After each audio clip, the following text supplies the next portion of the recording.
Quinta corsa, premio Asa Petrovic, categoria, un invito di categoria 1, Urlo dei Venti, Alessandro Gocciadoro, 2, Volnik Dukras, Andrea Farolfi, 3, Shell for Run, Gennaro Casolari, 4, Tyrolean Dream, Rudolf Haller, 6, Uragano dei Ledi, Sandro Miraglia.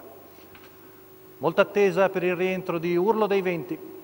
che parte subito svelto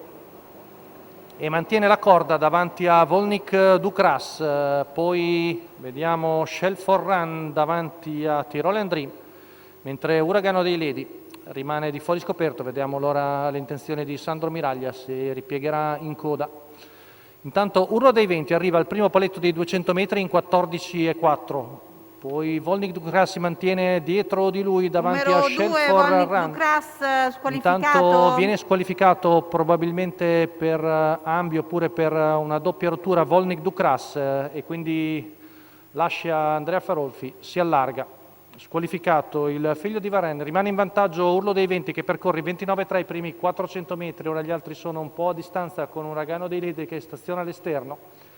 Arriviamo al paletto dei 600 metri in 44,2. Urlo dei Venti sempre in vantaggio, si avvicina a Shell for Run con Uragano dei Ledi che cerca di sopravanzarlo, poi Tyrolean Dream con Rudolf Haller.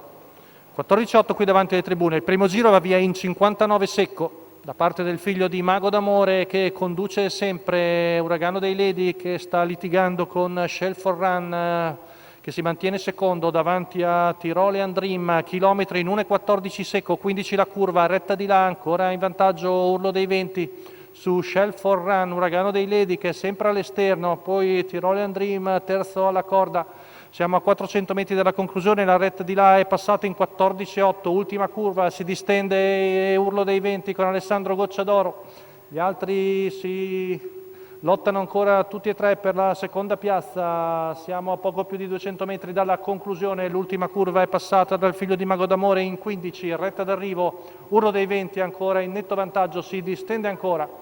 e viene a cogliere un bel rientro in scioltezza, rivediamo l'arrivo di Urlo dei Venti, mentre per il secondo Rudolf Haller con gran finale con Tyrolean Dream coglie il secondo posto davanti a un valido Shell for Run al quarto Uragano dei Ledi. 29,6 a chiudere per Urlo dei Venti che rivediamo in retta d'arrivo venire a vincere